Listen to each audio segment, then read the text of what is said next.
सर्वसामान्य जनतेचा हक्काचा आवाज। खासदार रणजितसिंह नाईक निंबाळकर, ज्येष्ठ नेते प्रल्हाद तात्या साळुंखे पाटील, बाळासाहेब सोळसकर जिल्हाध्यक्ष, शिवरूपराजे खर्डेकर, धैर्यशील कदम, राम निंबाळकर, माणिकराव सोनवलकर, डी.के. पवार, मंगेश धुमाळ, विश्वासराव भोसले, रमेश दादा नाईक निंबाळकर, विलासराव नलवडे, सौभाग्यवती जिजामाला नाईक निंबाळकर, सचिन पाटील, आपले महायुतीचे उमेदवार संजय सोडमिसे, धनंजय साळुंखे पाटील, सागर कांबळेजी, संजय कापसेजी, महादेव पोकळेजी, जयकुमार शिंदेजी, अभिभैया नाईक निंबाळकरजी, विक्रमसिंह भोसलेजी, रणजितसिंह दिलीपसिंह भोसलेजी, नानासाहेब उर्फ पिंटू इवरे, नरसिंह निकम,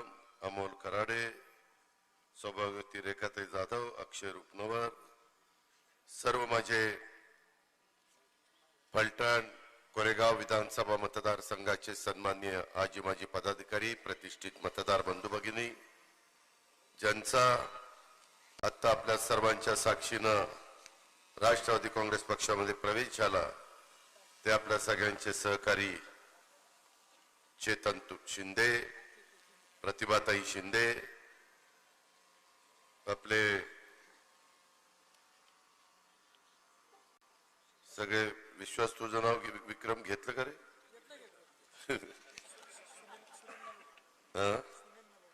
सुनील ननवरे, सर्व उपस्थित मान्यवर, पत्रकार मित्र, बंधू भगिनींनो, माझ्या तरुण मित्रांनो, वेळ बराच झालेला आहे, मला ही सभा उरकून मुंबईला देखील जायचं आहे। माझ्या आधीच्या अनेक वक्त्यांनी त्यांची इथं भूमिका मांडण्याचं काम केलं। मी आज तुमच्याकडे आलेलो आहे ते कारण म्हणजे उद्याच्याला महाराष्ट्र 5 वर्षाच्या करता 20 तारखेला कोणाच्या हातामध्ये द्यायचं आहे त्याबद्दल आपल्याला मतदान करायचं आहे। एकनाथराव शिंदे, देवेंद्रजी फडणवीस, आम्ही सगळ्यांनी गेले 1.5-2 वर्ष महाराष्ट्राच्या सर्वांगीण विकासाच्या करता प्रयत्न चालवलेले, आणि हा विकास करत असताना माझी माय माऊली डोळ्यासमोर ठेवली, माझा तरुण तरुणी यांना डोळ्यासमोर ठेवलं, माझ्या बांधवांना डोळ्यासमोर ठेवलं, आणि असा कुठला घटक आपल्याकडनं विसरता कामा नये, राहता कामा नये की त्याला आपल्याकडनं मदत झाली नाही। अशा पद्धतीने सर्वसामान्यांचं सरकार महायुतीच्या निमित्तानं काम करत असताना आम्हाला मागच्या लोकसभेच्या निवडणुकीच्या निमित्तानं फटका बसला। फलटणकरांनो, मतदान महायुतीचं, महाविकास आघाडीचं 0.5% थोडस जास्त त्यांना मतदान, 0.25% आतच, 0.5% पुढं एवढंच मतदान त्यांना जास्त मिळालं, पण त्याचा बराचसा परिणाम ह्या वेगवेगळ्या जागांच्यावर झाला, आणि जेवढी काही ताकद एनडीएला राज्यात मिळायला पाहिजे होती ती मिळाली नाही।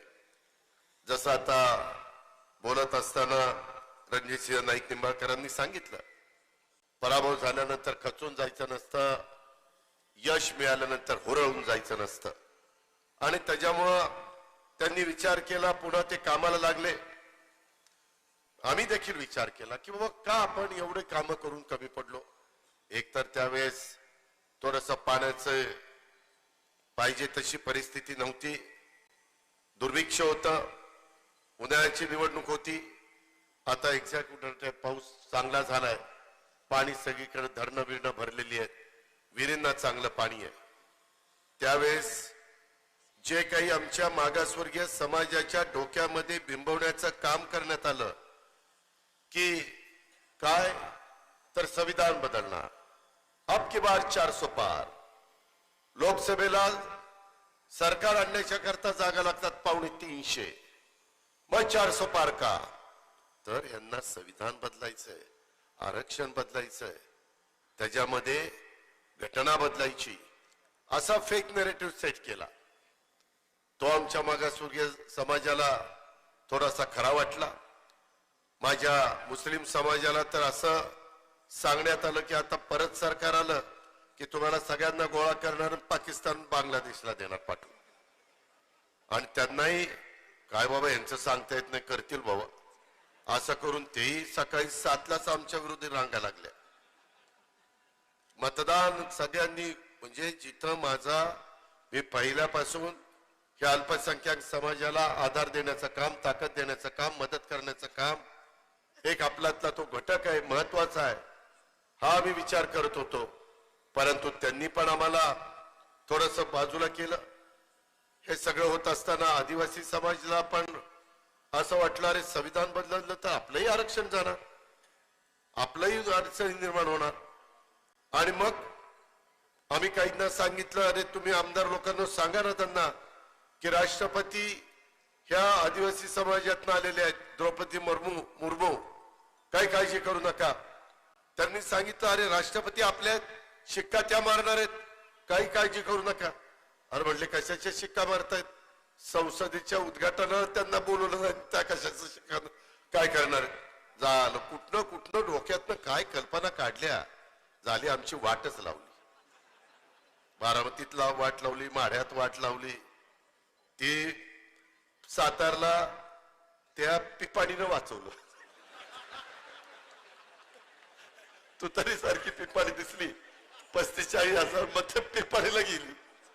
झाला आमचा राजा वाचला बाबा, 13वे वंशच आमचे वाचले.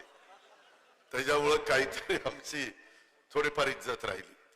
असला सगळा ते निकाल. मुरली काका आमचा निवडून आला, मुरली मोहोळ, त्याची लॉटरी लागली.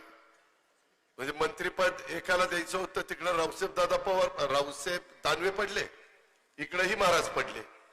त्याच्यामुळं मुरली मोहोळांचं राज्यमंत्री म्हणून शपथविधी झाला. मित्रांनो, ह्या घटना घडल्या ह्या हसण्यावर नेऊ नका, ही फॅक्ट आहे. मग आम्ही विचार केला, आता रणजितसिंह नाईक निंबाळकर म्हणले दादा काही योजना मागं का नाही घेतल्या. मला नंतर अर्थसंकल्प सादर करण्याची संधी मिळाली. आम्ही विचार केला, एकनाथरावांनी विचार केला, देवेंद्रांनी विचार केला, किंवा आपल्याला पुन्हा विधानसभेला सामोरं जायचं. जो फेक नेरेटिव्ह केलाय तो तर काढला पाहिजे. मग पहिलं काय केलं तर कांदा निर्यात बंदी ती उठवली. कांदा पिकवणारा माझा नाशिक जिल्हा, नगर जिल्हा, पुणे जिल्हा, सातारा जिल्हा, सोलापूर जिल्हा सगळीकडे कांदा होतो. त्याच्यावर कांद्याचे भाव बरे झाले. तिथं आपण आता माझ्या शेतकरी वर्गाला समाधानी केलेलं आहे. त्याच्यातनं माझ्या बरेच दिवस डोक्यामध्ये होतं, कारण मी पण तुमच्यासारखा शेतकरी, जसा आमचा सचिन शेतकरी आहे तशा पद्धतीनं मी पण शेतकऱ्याच्या पोटी जन्माला आलेलो आहे. आणि मला 3, 5, 7.5 ह्या माझ्या गरीब शेतकऱ्याला, मध्यम शेतकऱ्याला ज्या मोठा इलेक्ट्रिक पंप लागतात त्याला वीज बिल माफ करायची होती. कशी करायची अधिकाऱ्यांना विचारलं, ते म्हणले दादा 44 लाख लोक आहेत, त्यांना तुम्हाला माफ करावं लागेल. पैसे किती लागतील? 14,900 कोटी रुपये लागतील, म्हणजे 15,000 कोटी रुपये लागतील. मग आम्ही देवेंद्रजींनी ठरवलं की आपण सोलर पॅनल मोठ्या प्रमाणावर हातात घेऊया. 9,500 मेगावॉटची वीज निर्मिती आम्ही सोलरवर केली. आता त्याची कामं चालू आहेत. जवळपास 35,000 एकर जमीन त्याच्याकरता सरकारी दिली. मोठी मोठी टेंडर काढली. फलटणकरांनो, 2 रुपये 80, 2 रुपये 90, 3 रुपये, 3 रुपये 10, ऍव्हरेज 3 रुपयांनी आम्हाला वीज मिळाली. आता तुम्हाला वीज देताना 7 रुपयांनी आम्हाला घ्यावी लागते. 4 रुपयाची तिथं बचत होते. त्याच्यावर म्हणलं मिळत आहे, काहीतरी मार्ग काढता येईल. आणि शिवाय तुम्हाला आता दिवसा वीज द्यायची. 6 महिन्यांनी आपल्या महाराष्ट्राला आम्ही सूर्य उगवला वीज पंप चालू, सूर्य मावळला वीज पंप बंद. तिकडं सगळं भाकरी बिकरी बरोबर काय आणलेलं असेल ते घ्यायचं, घरी जायचं, बायका पोरांच्यात राहायचं, जेवायचं, झोपायचं, गप्पा हाणायच्या. रात्री विंचुकाटा नको, साप नको, बिबट्या नको, गवा नको, डुकरं नको, रानडुकरं काहीच नको. ह्या पद्धतीनं आम्ही करतोय. हे आम्ही करून दाखवणार आहे. तर जवळपास आता काही युनिट वीज ऑलरेडी तयार झाली. मोदी साहेबांनी पण सोलरच्या मोठ्या प्रमाणावर सोलर पॅनल द्यायचा स्कीम आणलेली आहे. हे सगळं होत असताना तिथं 15,000 कोटी रुपये या प्रकारे आम्ही वाचवतोय. माझ्या महिलांना, माझ्या माय माऊलींना देताना 2.5 कोटी महिला डोळ्यासमोर ठेवल्यात. त्यांना 18,000 रुपये वर्षाला, त्याचा हिशोब पडला 45,000 कोटी झाले. 15 आणि 45 60,000 कोटी झाले. माझ्या मुलींना कॉलेजच्या शिक्षणाला अर्धी फी द्यावी लागायची, ती अर्धी पण माफ करून टाकली.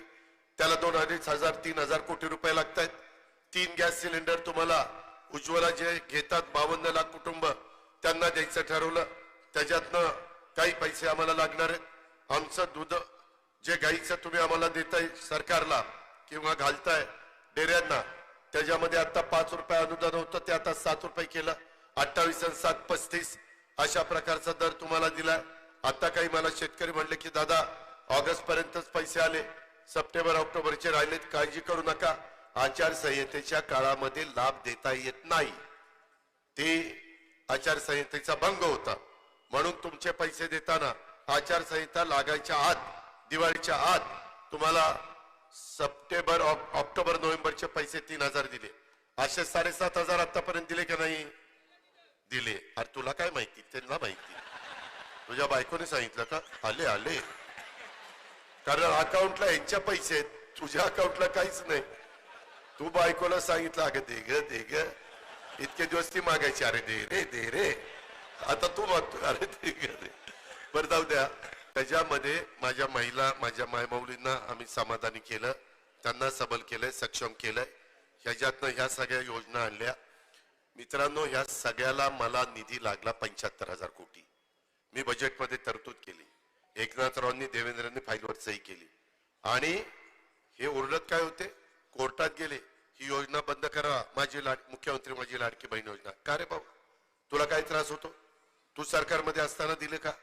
आम्ही तुला अडवलं होतं का? त्यावेळेस तुला सुचलं नाही, आम्हाला सुचलं तर तुला वाईट काय वाटतं? तुझ्या खिशातले तर पैसे जात नाही, पण गेले कोर्टात, कोर्टाने फेटाळलं. काही जणांनी पीआय केलंय, त्याच्याही संदर्भामधलं काही होईल असं मला वाटत नाही. आम्हाला म्हणले की यांनी कर्जबाजारी केलं, राज्याला तिजोरी खाली केली, काही ठेवलं नाही.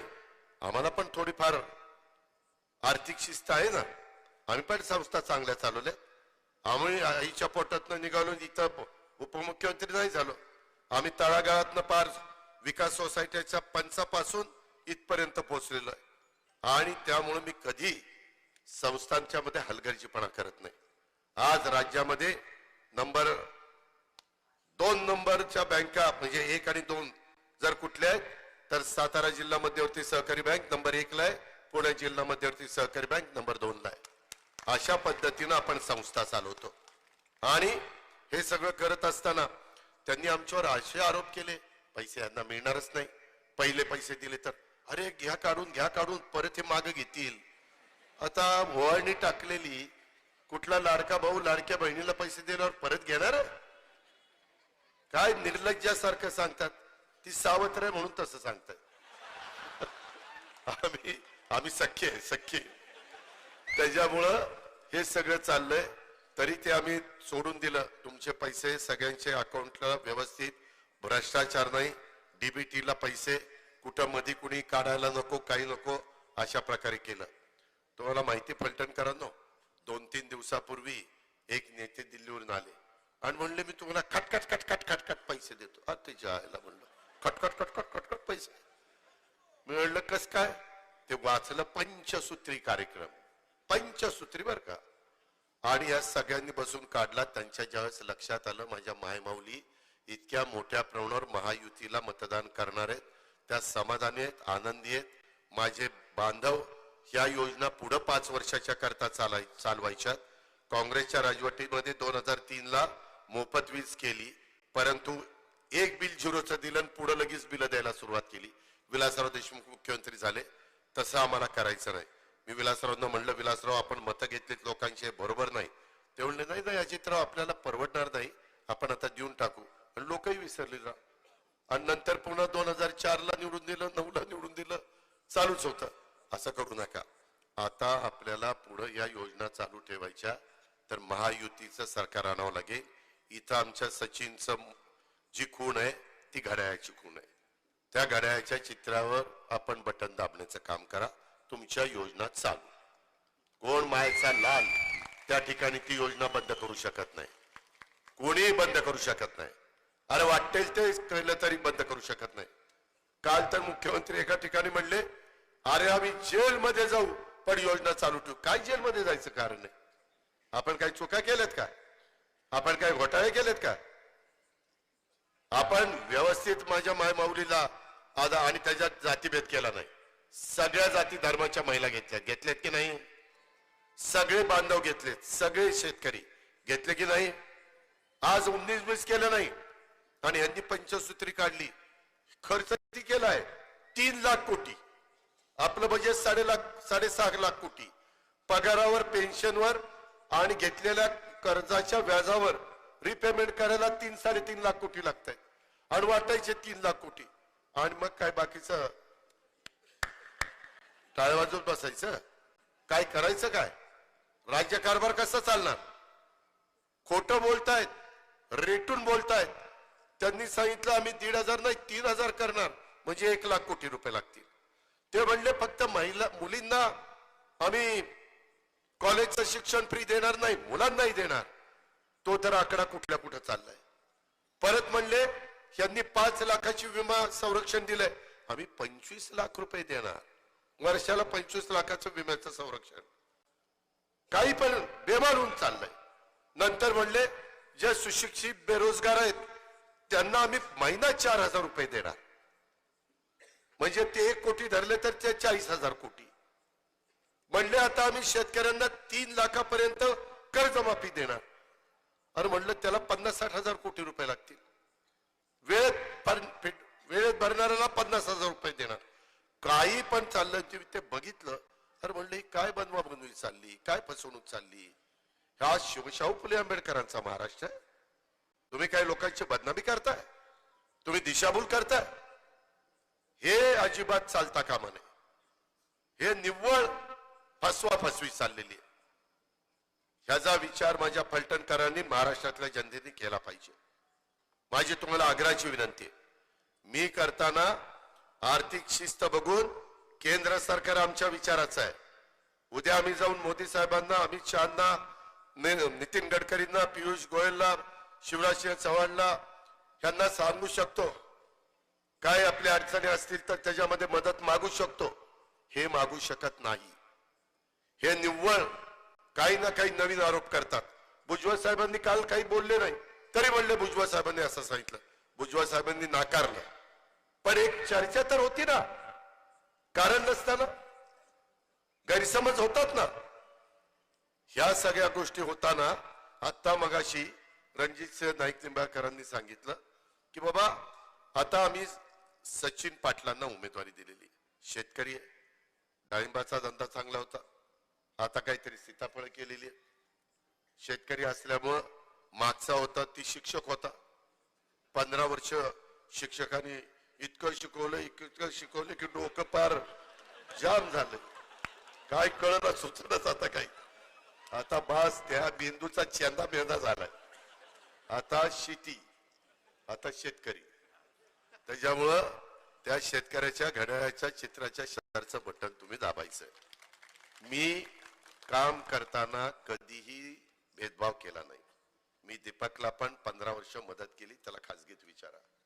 त्याला मान सन्मान दिला. तालिकेवर पण त्याला बसवायच्या करता नाव द्यायचो. तुम्ही बघायचं तो तालिकेवर बसायचा. कारण शेवटी सगळ्यांना आपण घेऊन गेलं पाहिजे. आणि 2029ला पुन्हा मतदारसंघाची फेररचना होणार आहे.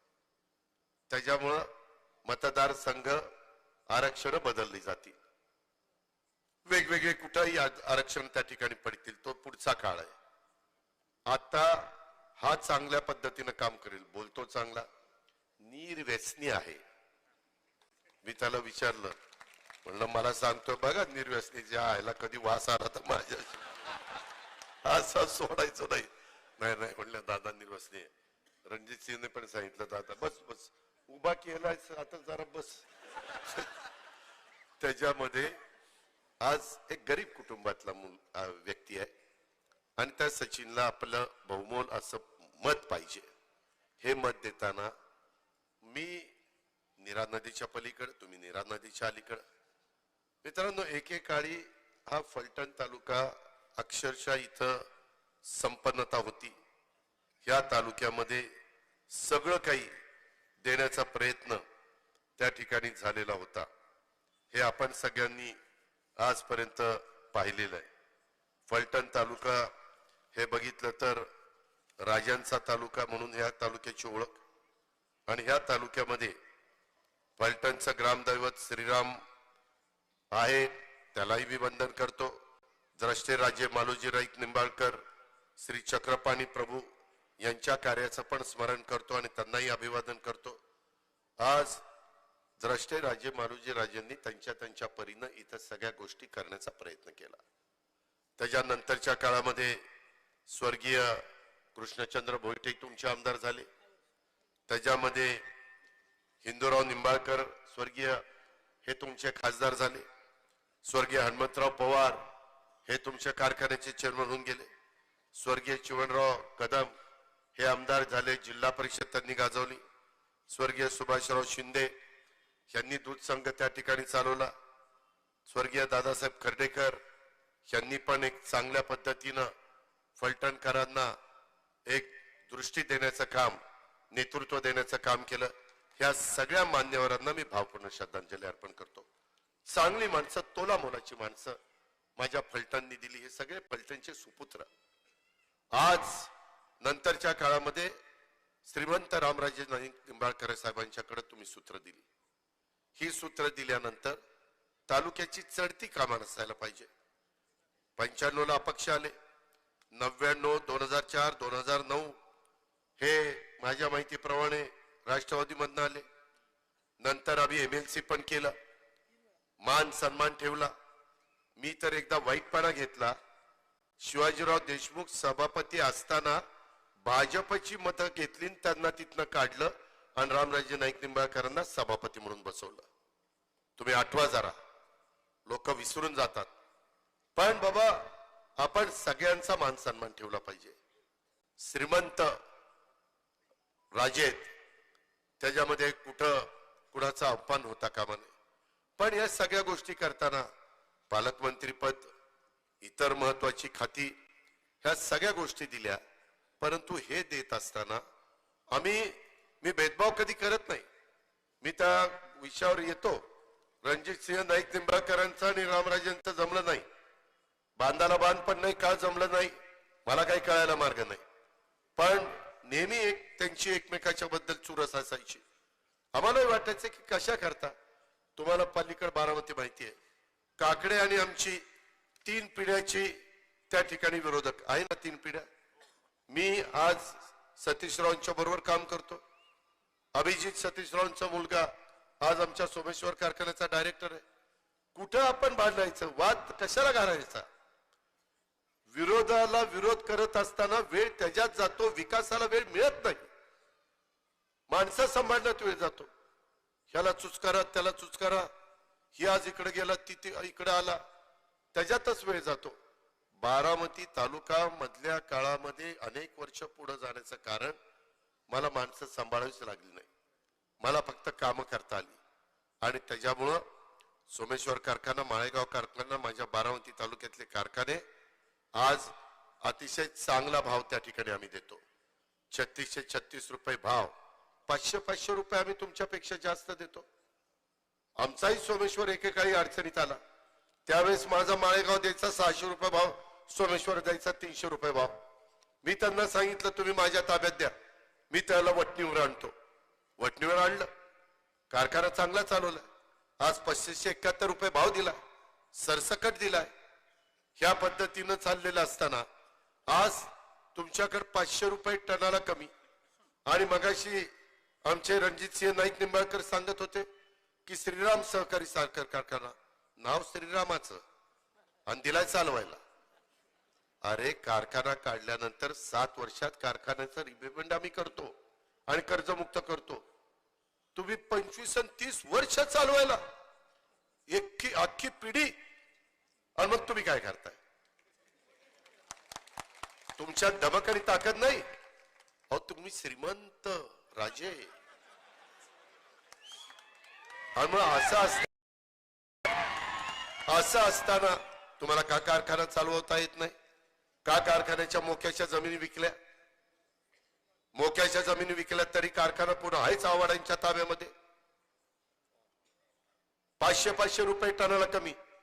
याही शेतकऱ्यांना ऊस लावल्यानंतर कांड दाबायला आणि पहिली नळी दुसरी नळी बांधणी खांदणी करायला तेवढाच खर्च येतो. त्यांनाही तेवढाच खर्च येतो. जर एखाद्याचा 100 टन ऊस जात असेल तर किती पहिला त्याला पैसे मिळतात? 50,000. नाही नाही, माझ्याला 50,000 जास्त, तुम्हाला कमी. 500 जर टन काढला तर 2.5 लाख कमी. कसा शेतकरी उपजायला यायचा? किती पण प्रयत्न केला तर ह्याचा कधीतरी विचार करा. तो दूध संघ तो स्वर्गीय आमच्या सुभाषरावांच्या ताब्यातनं घेतला, वाटोळ झालं त्या दूध संघाचं. मला तर मध्ये कळलं की पार लिलाव निघाला का काय झालं कोणाला, जागा विकून टाकली. चायला विकण्या बाबतीत ही वल्लय वाजता. श्रीमंत लोक विकायला फार भारी आहे. तुम्ही कारखान्याची जागा विकली, तुम्ही दुधाची जागा संघाची विकली, तुम्ही त्याच्यामध्ये खरेदी विक्री संघाची वाट लावली. तुम्ही मार्केट कमिटी ही बाबा शिवरूप राजे खर्डेकर चांगली चालवत होता, त्यांना बाजूला केलं. ही पुढे कधीतरी आपल्याला ओव्हरटेक करेल, दाबा ह्याला, दाबला. दुसऱ्याला उपजायला येऊन द्यायचं नाही, स्पर्धक कुणी होऊन द्यायचा नाही, कुठंतरी त्याला काहीतरी करायचं. हे सगळं करत असताना कुठली ती मालोजी राजांच्या नावाची बँक, ती तर ती एक आमची बुलढाणा ते टीव्हीला जाहिराती असते बघा, आमचा काय त्याचं नाव चांडक, चांडक ती चालवतात, त्यालाच चालवायला दिली. काय ते आम्हाला काही चालवता येत नाही म्हणून आम्ही चालवायला देतो, कारण आम्ही श्रीमंत, आम्ही स्वतः नाही चालवत, आम्ही श्रीमंत आहोत, कशाला चालवायचं? आम्ही चालवायला देतो. हे तू चालव, हे तू चालव, हे तू चालव, हे तू चालव.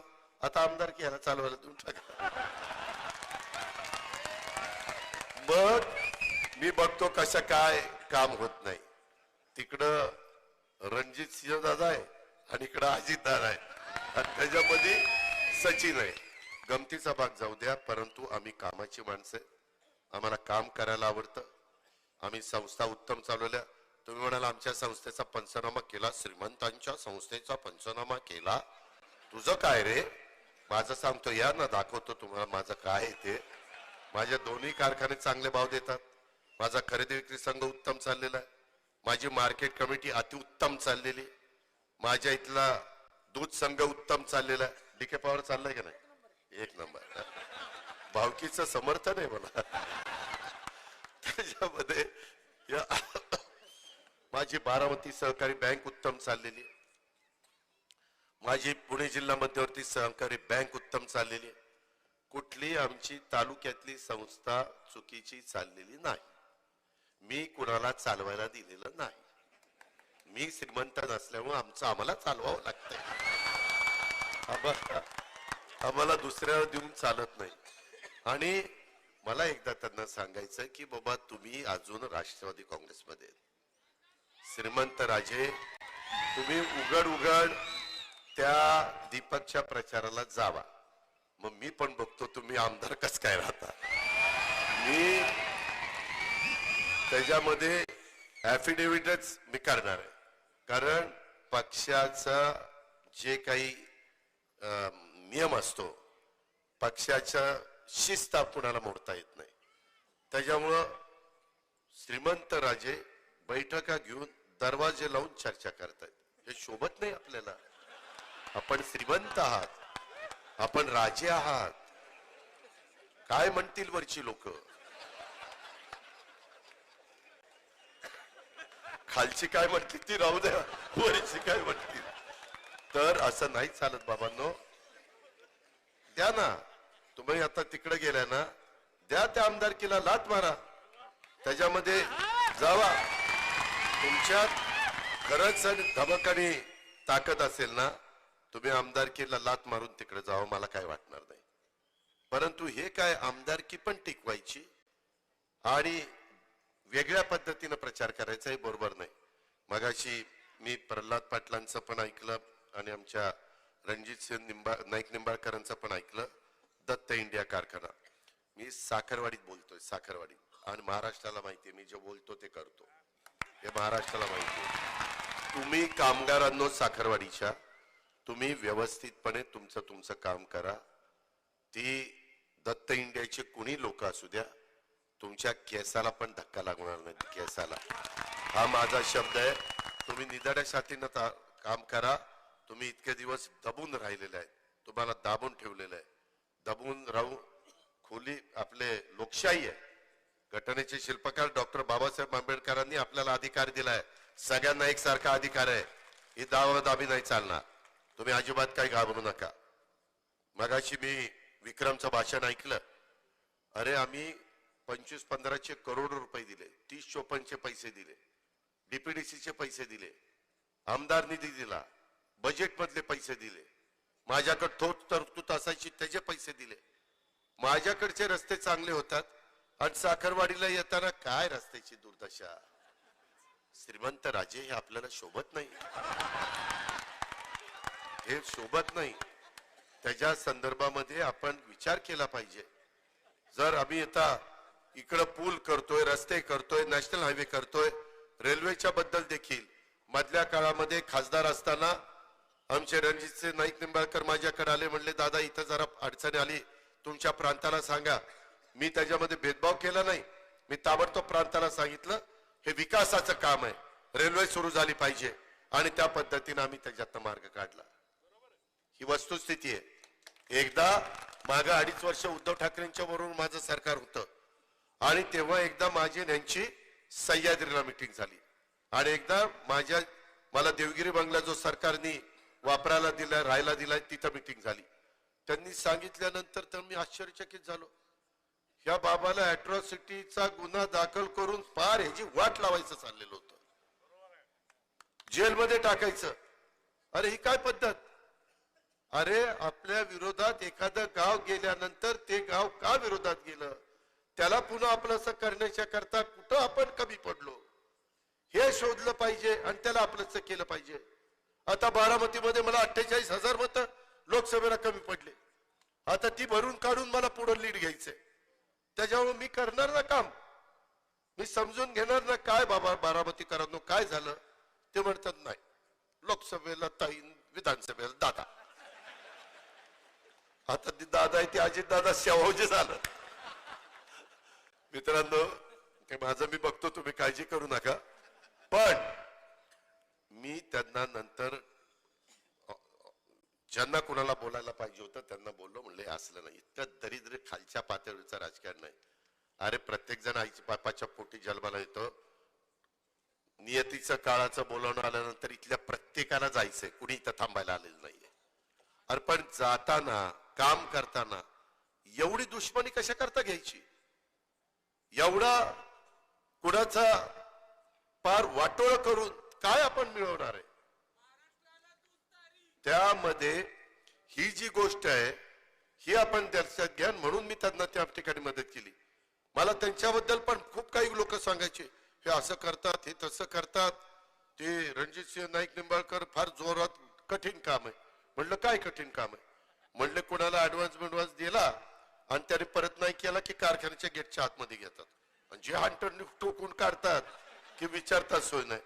आणि मी नंतर माहिती घेतली की बाबा ते सगळं करताना आमच्या जिजामाला नाईक निंबाळकरच ते कारखाना बघतात. बरोबर ना. आता ह्या कधी हंटर घ्यायच्या आणि कधी कुणाला काय करायचं. ह्या पार तर म्हणते अरे बाबा रे तू माझे पैसे घेतले देऊन टाक रे. हे काहीतरी कुणाच्या तरी बदनामी कशाला करता, फेक नेरेटिव्ह कशाला सेट करता. उगीच आपला विरोधक म्हणून त्याला अशा पद्धतीनं बदनाम करण्याचं काम मी पण करू नये, तुम्ही पण करू नये, श्रीमंत तुम्ही पण करू नये. हे आपण सगळ्यांनी ध्यानामध्ये घेतलं पाहिजे. आणि म्हणून हे दत्त इंडिया असेल, बाकीच्या सगळ्या गोष्टी असेल. मगाशी मला येताना कमिन्सची तर बातमी ऐकून मी हादरूनच गेलो. कमिन्सची मुलं, ते इथल्या अधिकाऱ्यांची मुलं माझ्या इकडे शाळेला येतात, बारामतीला बस येते, त्याच्यामध्ये 12,000 रुपये तिथल्या हे कमिन्सचं कुणी कामगार आहेत करीत कमिन्स, त्याला किती पगार आहे. ए असला तर उभा राहू की कुणी देता का उभे राहू. मला सांगितलं की त्यांना 12, 13, 14, 15 देतात. 8 किती.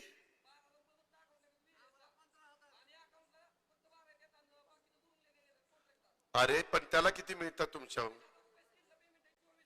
हा हो का. आता हा आपलाच मुलगा आहे. 24,000 पेमेंट आहे, ती कॉन्ट्रॅक्टर घेतो 24,000, त्याला देतोय 12,000. त्याच्या काय कॉन्ट्रॅक्टरच्या बापाचे 12,000 आहेत, ते नुसतंच काम करणार. तू घे ना 24,000तले 1,000-2,000 रुपये घे, त्याचा PF वगैरे जे काही करावं लागतं, प्रॉव्हिडंट फंड वगैरे. मी आता कमीशी बोलणार आहे, माझी 20 तारीख होऊ द्या, मग आम्ही त्यांच्याशी बोलू, आम्ही नियमाने बोलू किंवा हे कानावर आले ह्याच्यात खरं काय खोटं काय, आणि जर ते असेल तर मग काही खरं नाही त्यांचं.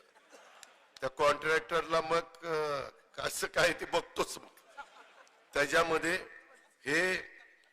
आपली नाईक बोमवाडी इथली MIDC ह्याच्याबद्दल पण येताना रणजितसिंह नाईक निंबाळकर सांगत होते की दादा तिथं मोठं युनिट आलं पाहिजे. ते जरूर आपण एकदा सरकार असल्यानंतर आपण कुणालाही शब्द टाकू शकतो, आम्ही तुम्ही या इथं, आम्ही इन्सेंटिव्ह देतो. आणि तो इन्सेंटिव्ह का देतो तर तुम्ही आमच्या भागामध्ये येताय, इथल्या मुलांना मुलींना त्याच्यात रोजगार मिळणार आहे, डायरेक्ट इनडायरेक्ट फायदा होणार आहे. त्या पद्धतीनं रणजितसिंह नाईक निंबाळकर, तुम्ही, आम्ही, सचिन, सगळे बाकीचे सहकारी मिळून मार्ग काढू, त्याबद्दल आपण काळजी करू नका. दारूच्या बद्दल बोललोय, जिल्हा बँकेचा इथं चेअरमन बसलेत नितीन पाटील. जिल्हा बँकेमध्ये 300 जागा भरायच्या. फलटणकरांनो नीट ऐका, 300 जागा भरायच्या. जिल्हा बँकेमध्ये तालुके आहेत 11 आणि सातारा शहर, एवढ्यामध्ये 300 जागा, म्हणजे गडीभर शहर धरून 12 धरा, 12 वारदुनी 24 आणि 12 पंचे 60, म्हणजे 25 जागा एकेका तालुक्याला ऍव्हरेज. परंतु ह्यांना काय रे भरायचा अधिकार नाही. आता आम्ही काय केलंय, काही ठिकाणी महाराष्ट्रामध्ये भरती करताना त्यांच्याकडनं वेगळ्या पद्धतीनं लुबाडणूक होती, म्हणून आम्ही आता भरती हे करताना ऑनलाईन करतो. ऑनलाईन परीक्षा, नीट ऐका फलटणकरांनो, आता काहीतरी असं सांगितलं जातं त्या 300 जागा भरायच्यात आणि सगळ्या मीच भरणार आहे, आणि तू आमचं काम कर, तुझं पोरग चिटकवतो, तू आमचं काम कर, तुझं चिटकवतोय. अरे कुठं चिटकवतो, काय चिटकवतो, काय ती चिकटपट्टी आहे चिटकवतो. त्याच्यामध्ये हे सगळं करत असताना त्यामध्ये 90 मार्क मी चेअरमनच्या देखत सांगतोय, 90 मार्क आहेत. ते आम्ही 2-3 कंपन्या ठरवलेल्या आहेत, त्यांना पेपर ते काढणार, त्यांच्याकडे भरतीची परवानगी. 10 मार्क कुणाला ठेवले, त्याच्यामध्ये प्रकल्पग्रस्त असेल तर त्याला 1 का 2 मार्क आहेत. तो ग्रॅज्युएट असेल डबल तर त्याच्यातनं 1 का 2 असे मार्क आहेत. त्याचं क्वालिफिकेशन कसं आहे त्याच्यावर त्याचे मार्क वाढतात.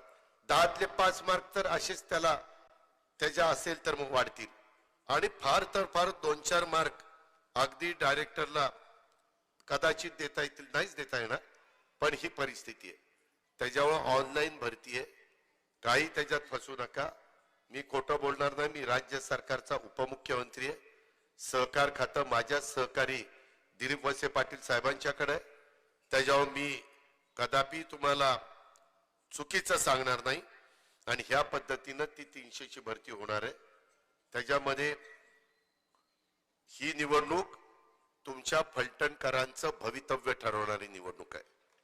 यामध्ये माझा पूर्व कोरेगावचा भाग, ज्याचा रणजितसिंह निंबाळकरांनी मगाशी उल्लेख केला, नाईक निंबाळकरांनी, की 0.57-52 ते पाण्याच्या बद्दल पण तुम्ही काळजी करू नका.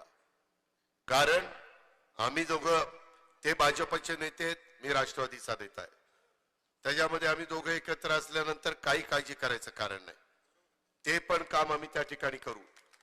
आम्ही टेंबू, ताकारी, म्हैसाळ, उरमोडी, जे काठापूर ह्या अनेक योजना आम्ही केलेल्या आहेत. अनेक योजना पुढेही आम्ही करणार आहे. ह्या सगळ्या योजना आता आम्ही सोलरवर घेणार आहे. टप्प्याटप्प्यामध्ये तशा प्रकारची तरतूद केलेली आहे.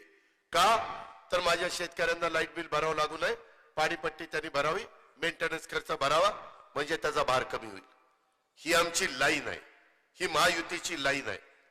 आज मित्रांनो, हे समोरचे लोक काही ना काही सांगतात. परवा तर तुम्ही वाचलं असेल, ऐकलं असेल, साहेबांनी तर एक भाषण करताना बारामतीत सांगितलं, माझी मुदत संपल्यानंतर मी बाजूला होणार आहे, असं त्यांनीच सांगितलं. मी व्हा म्हणून लिहिलं नाहीये. त्याच्यामुळं साहेब तिथनं बाजूला झाले, ते त्याच्यामध्ये राजकारणामध्ये थोडेसे दूर राहिले तर काम कोण करणार? हाच पठ्ठ्या काम करणार, दुसऱ्याचा घास नाही घास. तिथं मी सांगतो आपलं नाणं खणखणीत आहे. आम्ही अजून 10 वर्ष काम करू शकतो. ही तर पठ्ठ्या अजून 20 वर्ष काम करत. आणि ही पण म्हणतो मी तरुण आहे, तरुण आहे. तू तरुण नको म्हणून, मी मधल्या वयाचा आहे, मधल्या वयाचा. तरुण म्हणल्यानंतर आमच्या पुढे तरुण बांड येत आहे, आणि तू तर पार आता 100च्या पुढे गेलाय. म्हणजे आपण पाहिलं ना की दुसरा 100 लागला लागला. तशा पद्धतीनं गमतीचा भाग जाऊ द्या, आपण शेतकरी आहेत त्याच्यामुळे साधारण आपण ती भाषा वापरतो. नाहीतर पुन्हा विरोधक म्हणतील बघा बैलाची उपमा दिली, कसा अपमान चालवलाय, श्रीमंत अपमान नाही चालवला. हे लक्षात घ्यायचं. त्यामध्ये ह्या सगळ्या गोष्टी करत असताना आम्ही पण काहींच भाषणं ऐकलेली आहेत की आता ही बैल म्हातारा झाला, याला बाजार दाखवा, अशी भाषणं काहींनी केलीत. माझ्या ऐकण्यात येत, पण मला त्या खोलात जायचं नाही. ह्या पद्धतीचं आपल्याला चांगलं काम करायचंय. आम्ही केंद्रातनं पण, केंद्र सरकार आमच्या विचाराचे आहे. हे जरी माजी खासदार असले तर त्यांच्या तिथं ओळखी बऱ्याच आहेत. मी ज्यावेळेस अमित भाईंकडे जायचो त्यावेळेस अमित भाई पण म्हणायचो, मी त्यांना माढा, मी सातारा सोडतो, माढा मला द्या म्हणून सांगितलेलं होतं. पण ते म्हणले माढा मिळणार नाही, आमचा रणजित नाईक निंबाळकर तिथं आहे. मी त्याला त्याच्या झटक्यातच त्यांचं तिकीट डिक्लेअर करून चाललं पहिल्याच ह्याच्यामध्ये. त्याच्यावर त्यांच्या ओळखी चांगल्या आहे आणि त्यामुळं त्यांची पण मदत होईल, माझी पण मदत होईल. आम्ही आमच्या झालेल्या ओळखीचा फायदा महाराष्ट्राला करू, सातारा जिल्ह्याला करू, माझ्या फलटणकरांना त्या ठिकाणी करू. ही गोष्ट आपण लक्षात ठेवा. केंद्राचा पैसा मोठे प्रकल्प होण्याच्या करता आणावाच लागतो. केंद्राच्या मदतीनं वर्ल्ड बँकेचा पैसा राज्याला आणावाच लागतो. जायकाचा पैसा केंद्राच्या मदतीनं आणावाच लागतो. आणि हे मोठे प्रकल्प आपल्याला मार्गी लावावे लागतात. हे इतके दिवस सरकारमध्ये होतो, माझंच खरं तर दुर्लक्ष झालं. माझी पद्धत कशी आहे की एखादी व्यक्ती एखाद्या ठिकाणी काम करते. आता नितीनचे मोठे बंधू मकरंद आबा, ते माझ्या वाई, खंडाळा आणि महाबळेश्वरचं प्रतिनिधित्व करतात. ते सांगतील तेवढं करायचं, निधी मागितला द्यायचा, तिथं कुठं अडचण येऊन द्यायची नाही. बाकीची कामं त्यांनी करायची. मगाशी तुम्ही 2-3दा म्हणाला ना आपल्याला बारामती सारखं करायचं, बारामती सारखं करायचं. बारामती सारखं करणं ही काही साधं काम नाहीये. तिथला ते आमदार पहाटे 5ला उठतोय, 5:45ला कामावर जातोय, 5:45ला सकाळी कामावर जातोय. आणि ते हे काम कसं झालंय, दोरी वळंबात आहे का, पाणी मारलंय का, अमकं केलंय का. मला काही, मी उपमुख्यमंत्री असू, विरोधी पक्ष नेता असू, आमदार असू किंवा कुणी असू, मला लाज वाटत नाही. माझ्या इमारती, माझे रस्ते क्वालिटीचे असतात. कॉन्ट्रॅक्टरनी काम घ्या, पण क्वालिटी नाही दिली तर त्याला ब्लॅकलिस्टच आहे, मग त्याची हायगाई नाही. ते प्रकार इथं चालतात का नाही ती तपासावं लागतील, श्रीमंतांना विचारावं लागेल. तेव्हा काही तर म्हणतात कोण कॉन्ट्रॅक्टर आहे, मला अजून माहिती नाही, त्याच्यामुळे मी तसा आरोप करणं बरोबर नाही. क्वालिटी ज्यावेळेस मिळायची असेल, मी खरंच सांगतो, क्वालिटी मिळायची असेल तर आमदाराचं, खासदाराचं बारकाईनं लक्ष असलं पाहिजे.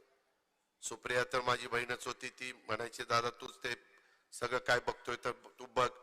मी पार्लमेंट त्या ठिकाणी बघित, त्याच्यावर तिचा काही तिचा प्रश्न नव्हता.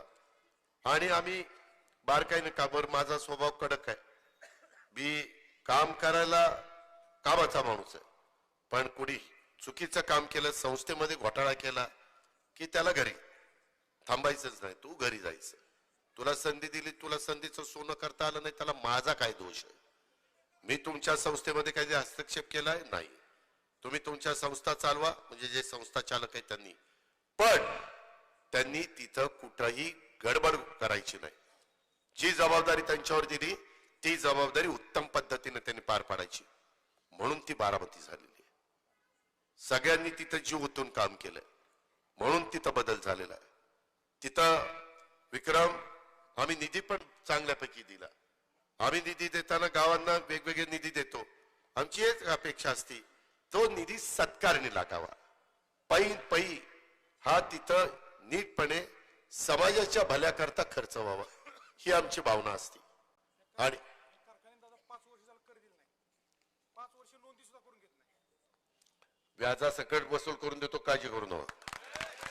त्यामध्ये मी एकदा विक्रमला बोलवतो, त्या धारूला बोलवतो आणि समोरासमोर बसून तुम्ही सगळं रेकॉर्ड 20 तारखेपर्यंत तयार ठेवा.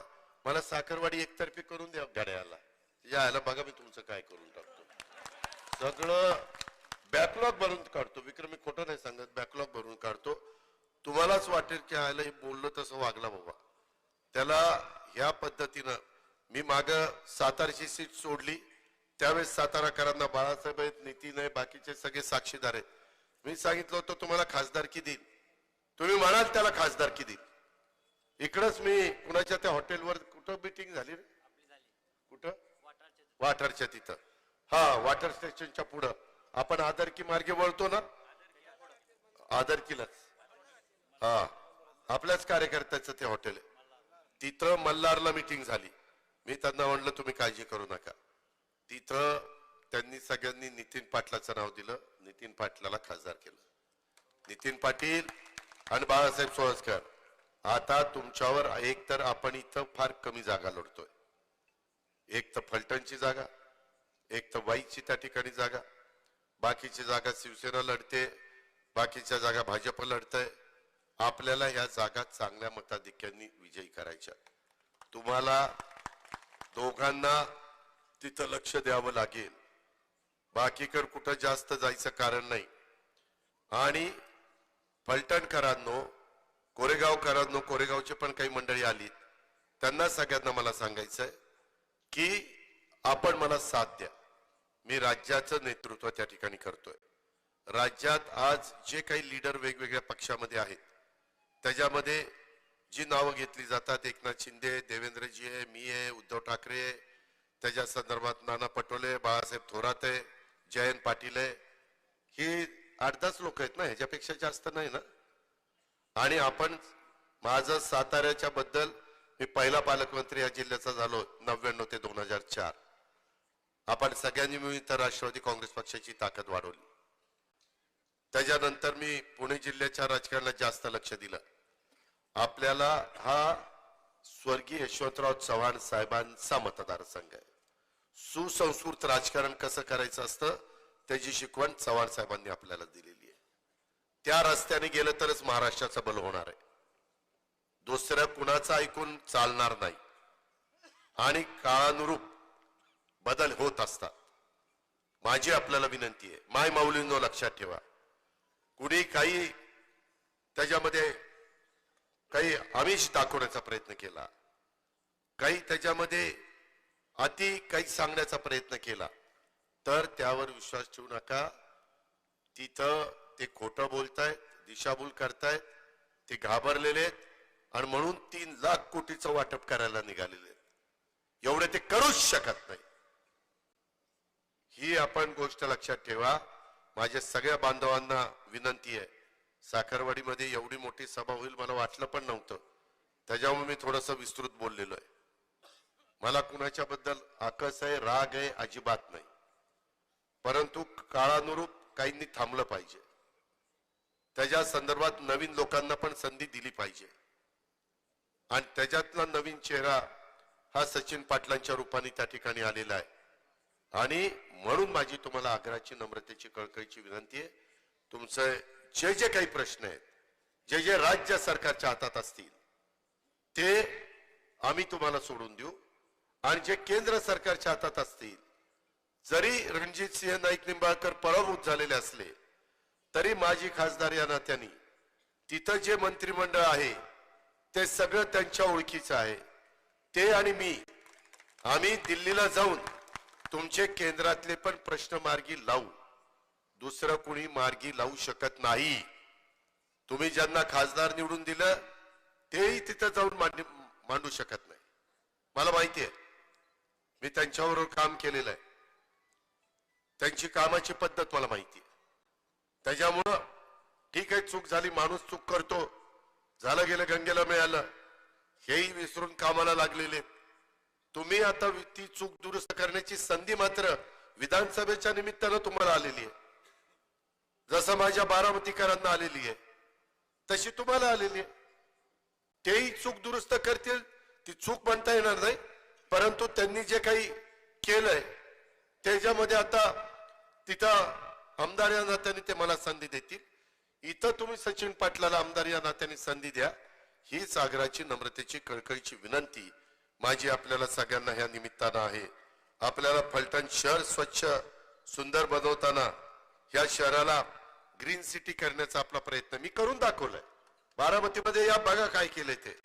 फलटण तालुका दुष्काळमुक्त करण्याचा फलटण तालुक्यातील अद्ययावत शासकीय रुग्णालयाचा उल्लेख मगाशी कोणीतरी केला, ते आपल्याला करता येतं. आपण महिलांचं हॉस्पिटल काढू, आपण आरोग्याची चांगल्या प्रकारची सेवा देऊ, त्याच्या संदर्भात फलटण शहरातील रस्ते खड्डेमुक्त करून बारामतीच्या धर्तीवर फलटणचा त्या ठिकाणी विकास आम्ही लोक करून दाखवू. आम्ही शब्दाचे त्या बाबतीमध्ये पक्के आहोत. तालुक्यातील शेतकऱ्यांच्या करता आधुनिक तंत्रज्ञानावर आधारित शीतगृह निर्माण करण्याचा आणि मतदारसंघातील किसान रेल सुरू करण्याचा देखील आम्ही सगळेजण प्रयत्न करू. आपण काळजी करू नका, कारण माझ्या शेतकऱ्याला इथं होणारी रेल्वे त्या वॅगनचा उपयोग ह्या शेतकऱ्यांच्या पण मालाला झाला पाहिजे आणि माझ्या फलटणकर बारामतीकरांना या निमित्तानं झाला पाहिजे. ह्या मतदारसंघातील युवकांना एमपीएससी यूपीएससी अभ्यास करण्यासाठी सुसज्ज अशा प्रकारची लायब्ररी तसेच कमिन्स मधील युवकांना योग्य मानधन उपलब्ध करून देण्याचा वादा हा देखील मी तुम्हाला या निमित्तानं देतो.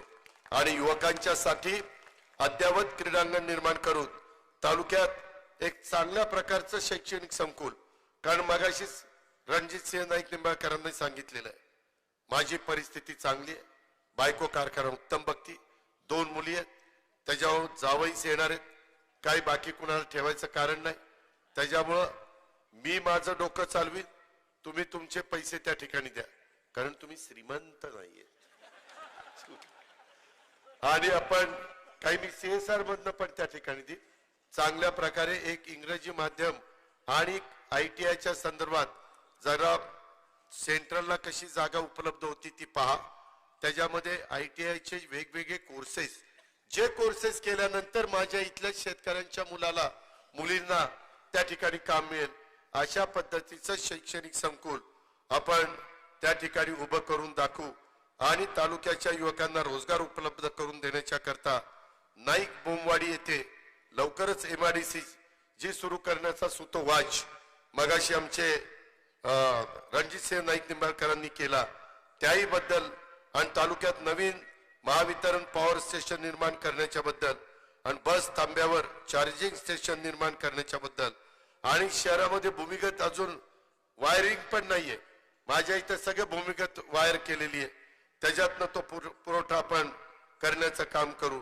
आज माझं बारामतीचं बस स्थानक येऊन बघा आणि काय फलटणचं बस स्थानक, आधी ज्या आयला तुम्हाला बस स्थानक करता येत नाही. श्रीमंत कुठं आपण कमी पडला. तुम्हाला चांगल्या प्रकारचं बस स्थानक निर्माण करण्याच्या करता आणि इथं नाट्यगृह काय फलटणला, मी खरोखरीच सांगतो तुम्हाला इतकं उत्तम नाट्यगृह करून देतो, तुम्ही ते आणि ते फलटण नगरपालिकेच्या ताब्यात देतो, पण अतिशय चांगलं, कारण सांस्कृतिक पण ह्या शहराचं महत्व वाढलं पाहिजे. कला साहित्य संस्कृती ह्या सगळ्याच्या बाबतीमध्ये आपण कुठं मागे राहता कामा नये. सिनेमामध्ये सयाजी शिंदे आमचे स्टार प्रचारक आहे. माझ्या माहितीप्रमाणे सयाजी शिंदेचे कोणी नातेवाईक इथं आहेत, हा गावाशी संबंधित आहे, ते माझ्या बरोबर आहे. भाऊ कदम ती पण आपला सेलिब्रिटी आहे, ती आपलं काम करतोय घड्याळाचं. भाऊ कदम माहिती ना कोण, सल्ला हवा येऊ द्या, ती आपल्या बरोबर आहे. हा निलेश साबळे माझ्याच संस्थेमध्ये शिकलाय, डॉक्टर साबळे, त्याच्यामुळे ही गावामध्ये कर्तृत्वान लोक जन्माला येत आहेत, पण त्यांचं बाहेर गेल्यावर चीज झालं, फलटण मध्ये ती कुजून गेली, श्रीमंतांनी लक्षच दिलं नाही. आणि मी आज सांगतो तुम्हाला फलटणकरांनो, मी संजू बाबाला विधान परिषदेचं तिकीट देत होतो, मी माग लागलो होतो उभं करा उभं करा, पण श्रीमंत म्हणले नको त्याला नका उभा करू, आणि मग त्या शेखर गोरेला उभं केलं. तुम्ही आठवा, मी सगळ्यांना संधी देण्याचा प्रयत्न केला, परंतु श्रीमंतांनी साथ दिली नाही त्यांना. नाहीतर संजू बाबा पण तुमचा आमदार झाला असता. आम्ही सगळ्यांना संधी देतो, आम्ही दुजाभाव करत नाही, ही गोष्ट लक्षात ठेवा. आणि त्याच्याकरता माझी आपल्याला सगळ्यांना आग्रहाची, नम्रतेची, कळकळीची विनंती आहे. फलटणचं गतवैभव प्राप्त करून देण्याकरता एक सुवर्ण संधी फलटणकरांना आलेली आहे, कोरेगावच्या पूर्व भागाला आलेली आहे. त्याकरता तुम्ही उद्याच्या 20 तारखेला, आता इतके दिवस श्रीमंतांचं ऐकलं, आता अजित पवारचं ऐका. आणि त्या घड्याळाच्या चित्राच्या शेजारचं बटन दाबा. मी तुम्हाला जे काही आत्ता सांगितलं, मी रणजितसिंह नाईक निंबाळकरांनी, बाकीच्या माझ्या सहकाऱ्यांनी किंवा विक्रमनी किंवा इतर सहकाऱ्यांनी, डिकेनोनी वगैरे काही अडचणी मांडल्या, ह्या सगळ्या अडचणी आम्ही ठराविक काळामध्ये मार्गी लावण्याचं काम करू. हे माझ्या इथं मंदिर आहे भवानी मातेचं, भवानी मातेच्या साक्षीनं तुम्हाला सांगतो. आणि माझे 2 शब्द संपवतो. जय हिंद, जय महाराष्ट्र. माझे 2 शब्द नाही, माझं लांबलेलं भाषण संपवतो. धन्यवाद दादा. येत्या 20 तारखेला घड्याळाच्या